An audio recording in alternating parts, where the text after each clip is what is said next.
নমস্কার দর্শক বন্ধু, আমি ভবরঞ্জন বিশ্বাস।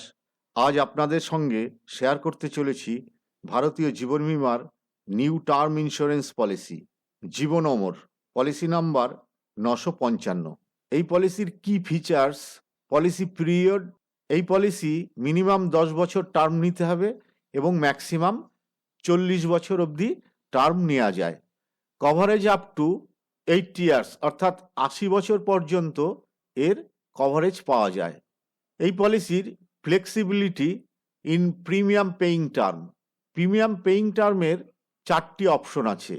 এক, সিঙ্গেল প্রিমিয়াম, একবারই পলিসির পুরো টাকা দিয়ে দিতে পারেন।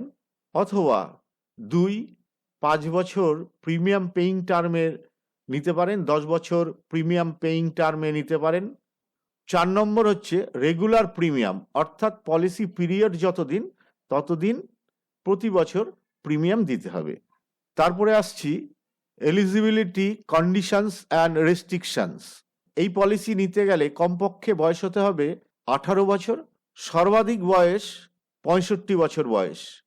মিনিমাম পলিসি টার্ম অর্থাৎ কমপক্ষে 10 বছরের জন্য পলিসি নিতে হবে। ম্যাক্সিমাম অর্থাৎ সর্বাধিক 40 বছর অবধি পলিসি নেওয়া যেতে পারে। Maximum age at maturity 80 years. Minimum premium paying term 5 বছর, maximum premium paying term policy term অবধি। Minimum sum insured 25 lakh, maximum sum insured no limit, এর সর্বাধিক কোনো লিমিট নেই, আনলিমিটেড। সাম ইনশিওর্ড অপশন 2 ধরনের, আর এই 2 ধরনের যে কোনো একটি পলিসি নেওয়ার সময় সিদ্ধান্ত নিতে হবে, যেটা পরবর্তীতে আর পরিবর্তন করা যাবে না। লেভেল সাম ইনশিওর্ড অর্থাৎ সাম ইনশিওর্ড একই থাকবে পলিসি টার্ম অবধি। আর ইনক্রিজ সাম ইনশিওর্ড অর্থাৎ পলিসি সাম ইনশিওর্ড বৃদ্ধি পাবে। সেটা কীরকম? সেম সাম ইনশিওর্ড 5 বছর অবধি সেম সাম ইনশিওর্ড থাকবে এবং 6ষ্ঠ বছর থেকে 10% করে বাড়বে যতক্ষণ না এই সাম ইনশিওর্ড ডবল হচ্ছে। একটা উদাহরণ নেওয়া যাক।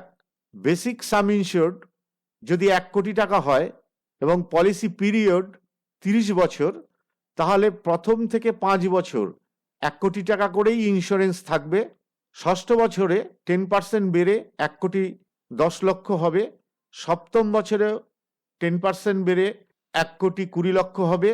তার পরবর্তী বছরগুলোতেও 10% করে বেড়ে দেখা যাবে 15 বছরে 2 কোটি টাকা হয়েছে এবং 15 বছর পর থেকে একই সাম ইনশিওর্ড থাকবে, এর কোনো পরিবর্তন হবে না। ক্লেম পেমেন্ট অপশন, যখনই ক্লেম হবে তার পেমেন্ট অপশন 2 ধরনের। একটি হচ্ছে লামসাম, মানে সাম ইনশিওর্ড যেটা নেওয়া হয়েছে সেটা এককালীন ফেরত পাওয়া যাবে। আরেকটি হচ্ছে 5 বছর টার্মে, মানে ক্লেম হওয়ার পর 5 বছর ধরে এই ক্লেমের টাকা নেওয়া যেতে পারে।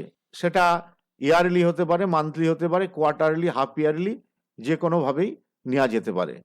এই পলিসিতে রাইডার পাওয়া যায় অ্যাক্সিডেন্টাল বেনিফিটের জন্যে। এই রাইডার নিতে গেলে এক্সট্রা প্রিমিয়াম দিতে হবে এবং ক্লেম হলে পরে যদি অ্যাক্সিডেন্টাল ক্লেম হয় তাহলে বেসিক সাম ইনশিওর্ড এবং তার সঙ্গে রাইডার সাম ইনশিওর্ড যেটা আছে সেটা, বেসিক সাম ইনশিওর্ড এবং রাইডার সাম ইনশিওর্ড পাওয়া যাবে। এক্সট্রা ডিসকাউন্ট, মেয়েদের ক্ষেত্রে এক্সট্রা ডিসকাউন্ট পাওয়া যাবে এবং নন স্মোকার স্মোকারের প্রিমিয়াম পার্থক্য হবে। স্মোকারের প্রিমিয়াম একটু বেশি হবে আর নন স্মোকারের প্রিমিয়াম সে তুলনায় কম হবে। প্রিমিয়াম কত হবে সেটা নিয়ারেস্ট ব্রাঞ্চ কিংবা নিয়ারেস্ট কোনো এজেন্টের সঙ্গে পরামর্শ করুন। নমস্কার বন্ধু, এরকম পরবর্তী ভিডিও পাওয়ার জন্য অনুগ্রহ করে সাবস্ক্রাইব করবেন, লাইক কমেন্টস করবেন, শেয়ার করবেন। ভিডিও দেখার জন্য ধন্যবাদ।